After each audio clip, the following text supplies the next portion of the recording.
90-cı illərin uşaqları haqqında həqiqət eşitmək istəyirsiniz? O zaman dinləyin. Biz dəcəl idi, amma eyni zamanda tərbiyəli idi.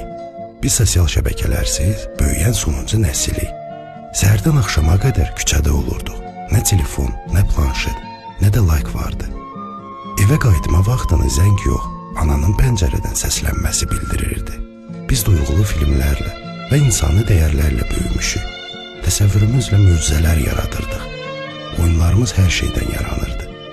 Sadəcə dostların qapısını döyüb çıxmalarını gözləyirdi.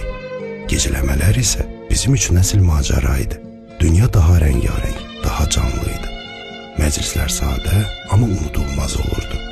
Şəkillər Instagram ideallarından uzaq idi, amma ruhumuza toxunan nəsə vardı.